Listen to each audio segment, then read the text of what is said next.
a small and poor home behind the portion of the Intramuros walls.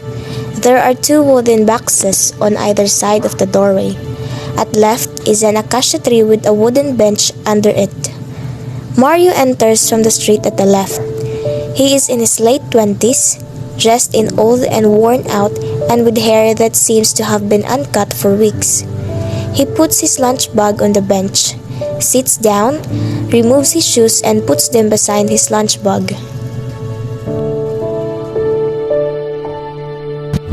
Gloria calls from the inside. Mario? Mario, is that you? Yes? Gloria, a small woman of Mario's age with long hair and thin body, comes out wiping her hands on her dress. I'm glad you're home early. How is Tita?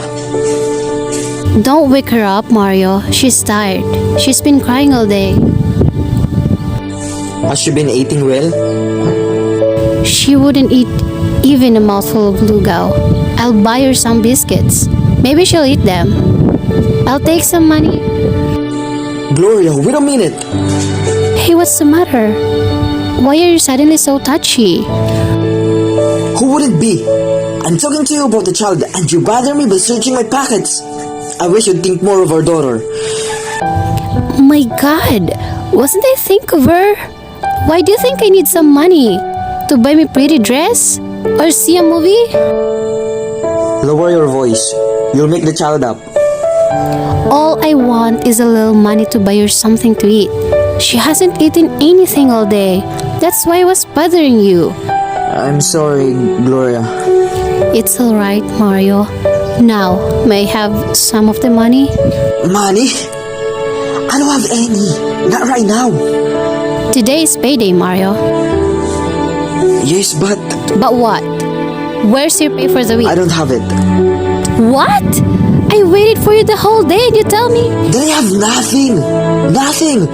What do you want me to do? To steal? I'm not asking you to do such a thing. All I want to know is what you did with your pay. Nothing is left of it. What happened? Oh, I had a few drinks with my friends. Before I knew it, I spent every centavo of it. Mario, do you think you can make a fool of me? Haven't I seen you drunk before, crawling home like a wounded snake and smelling of alcohol like a hospital? You don't smell or look drunk. Alright, so I didn't go drinking. But your pay, what happened to it? It's better if you don't know, Gloria. Look, Mario, I'm your wife. I have the right to half of everything you get. If I can't have my share, I have the right to know at least where it went. Alright, I spent it all on another woman. Another woman? I don't believe it. I know you wouldn't do such a thing. I didn't know you had so much faith in me. No, Mario. What I mean is, you wouldn't spend all your money when you know your daughter may need some of it. You love her too much to do that. Mario sits down and buries his head in his hands. Gloria crosses to him and lays a hand on his shoulder. What's wrong, Mario? Nothing, Gloria. Nothing. I know something is wrong, Mario. I can feel it. Tell me what it is. Gloria, I've lost my job. Oh no! It's true, Gloria. What about your pay for the week? I lost my job a week ago. And you never told me. It won't take me so long to get another. Did you think you could get another job so quickly? It took you 5 months to get that one. What's the use of talking about it? That won't bring it back. But how did you lose it? Mario, Yes. have your simple fingers gotten you into trouble again? Now, Gloria, don't try to accuse me as they did. What did they accuse you of? Just what you meant to say. Pilfering, they call it. What else would you call it? What, according to them, did you steal? It was nothing much. Really nothing at all. What was it? It was an apple. An apple! You mean Apple! Don't you know what an apple is? you took one apple? Yes, and they kicked me out for it. For taking one single apple, not a dozen, not a crate. That's what you get for not stopping to think before you do something. Could I have guessed they would do that for one apple? When there were millions of them? We were taking them to the warehouse. I saw one roll out of a broken crate. It was that big. It looked so delicious. And then suddenly, I found myself putting it in my lunch bag. That's the trouble with you. When you think of your own stomach, you think of nothing else. I was not thinking of myself. Who were you thinking of? Me? Did they ever ask you to bring home apples? I'm not as crazy as I that. was thinking of our child. Tita? Why? Did she ever ask for apples? Yes, she did. Do you remember that day I took her out for a walk? On our way home, we passed a grocery store that sold delicious apples at 70 centavos each. She wanted one apple, but I could not buy it for her. I did not have 70 centavos. I felt terrible. I bought her one of those green apples sold on the sidewalk, but she threw it away. She said they were not real apples. Then she cried. So when I saw that apple roll out of the broken crate, I thought that Tita would love to have it.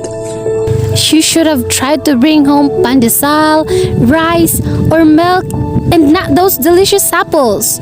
We're not rich. We can live without apple. Why?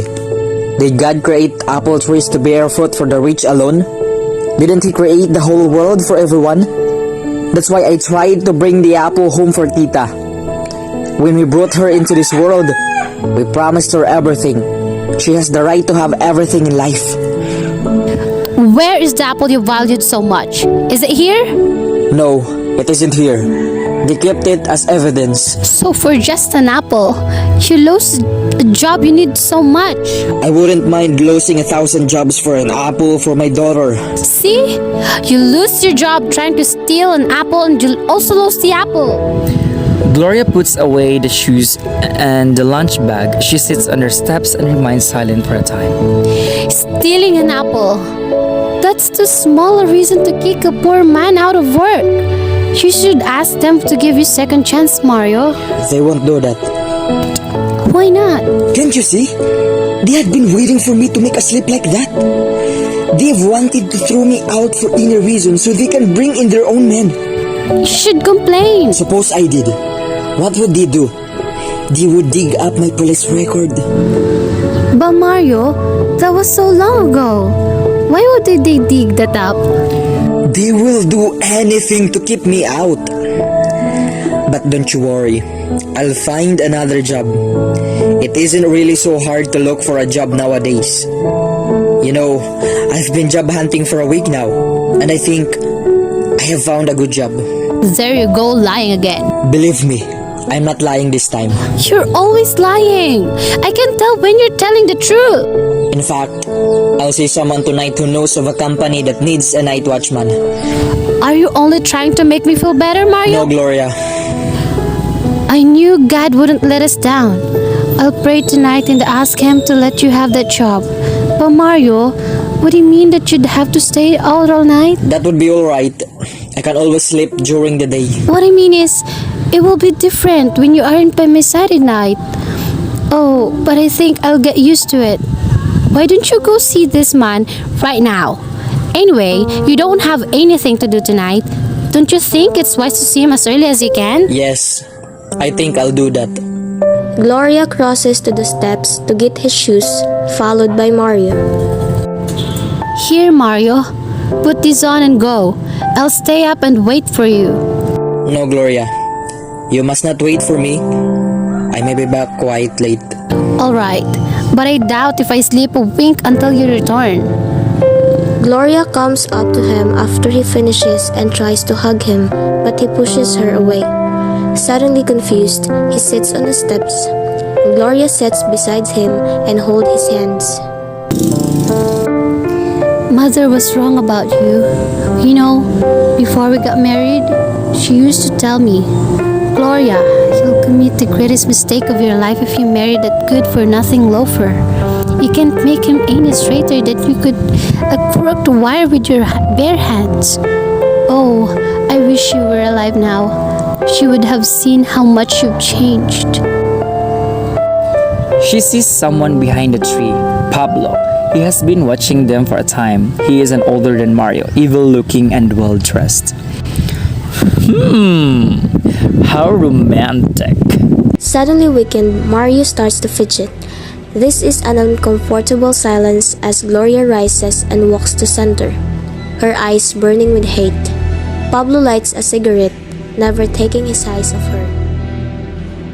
You're not glad to see me, are you? What are you doing here?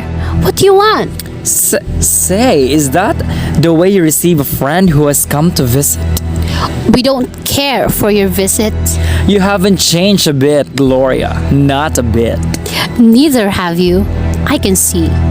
You're still the same woman who cursed me to hell because I happened to be Mario's friend, even long before you met him. Time has not made you any kinder to me. You still hate me, don't you? Yes, and I'll not stop hating you, not unless you stay away from us. Am I not staying away from you?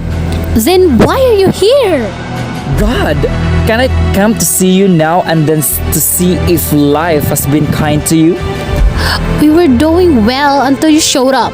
Your daughter, she was that high when I last saw her. How is she? She's alright. Oh, I thought she had not been very well. How did you know? Did you tell him? No, how could I? I haven't seen him in a long time. Until now, of course. What is the secret? We don't know. Don't you think you'd take a doctor? Here, I'll loan you a few passes. It may help you to your daughter get well. We need it alright, but no thank you. Why don't take it? Paying you back will only mean seeing your face again. Well, if you hate to see my face so much, you didn't have to pay me back. Take it as a gift. The more I should refuse it. Alright, if that's how you want it. Mario stopped depending on you since the day I took him away from your bad influence. Haven't you realized yet that it was a terrible mistake? Taking him away from me? I have no regrets. How about Mario? Has he no regrets either? He has none. How can you be so sure? When he and I were pals, we could go first class air-conditioned movie house every other day. I'll bet all the money I have here now that he has not been to one since you liberated him from me, and that was almost 4 years ago. One cannot expect too much from honest money, and we don't. What is honest money? Does it look better than dishonest money? Does it buy more? And honesty, what is it? Dressing like that? Staying in this dungeon you call a house? Is that what you beautifully call honesty? Pablo, See what happened to your daughter. That is what honesty has done for her. And how could honesty help her now? She's not sick and she needs no medicine. You know that. You know very well what she needs. Good food. She is undernourished, isn't I she? know you've come to lead him back to your dishonest ways, but you can't. He won't listen to you now. We have gone this far and we can go on living without your help. You call this living, this Gloria, is what you call dying. Dying slowly, minute by minute. Pablo, stop it. You shouldn't have come. So you have been seeing each other. I was afraid so. He came to the house yesterday. He said he would be back this noon, but he didn't show up. I came because I was afraid his conscience was bothering him. Pablo, I told you she should not know. It's alright, Mario. You'd better tell her everything. She bound to know her later. Tell her that you told me that you don't believe anymore in that way she wanted to live. Tell her. Mario, is this what you meant by another job? Oh, Mario, you promised me you were through with him. You said you'd go straight and never go back to that kind of life. Gloria, you must try to understand. I tried long and hard, but I could not get us out of this kind of life. You're to blame for this, you son of the devil. You've come to him when you know he's down. He came to me first. When you know he'll cling to anything and do anything. Even return to the life he hates. Get out of our sight. Get out! Alright. I'll leave just as soon as Mario's ready to go. He's not going with you. Is that so? Why don't you ask him? You're not going with him, are you? Mario? Tell that crook you're not going with him anywhere. Tell him to leave us and never come back. Tell him to go, please, Mario. Please. Gloria, Mario, I know he has stuck to you and tried to poison your mind again, but don't go with him. This is still the better way of life. If things have not been turning out well, you must know that God is not letting us down. He's only trying Gloria, us. You're going. I can see that you want to go with him. Oh, Mario, you'll leave me here again wondering where you'll be. Shot in the heart or sent to jail? Don't worry about him, Gloria. He's safe with me. He don't come anywhere near jail. Don't worry, I've got connections. You hideous beast! You! Get out! You stay there, Pablo. I'll be with you in a minute. Leads her to the steps. Pablo fixed his clothes, cursing. Gloria, I'm going with him. Don't, Mario. Don't. You can stop me now. I've been thinking about this since last week. Mario. You take care of yourself and our child, and I'll take care of myself. Don't wait up for me. Mario. She covers her face with her dress and cries into it. The daughter, from inside, joins her in crying as the curtain falls.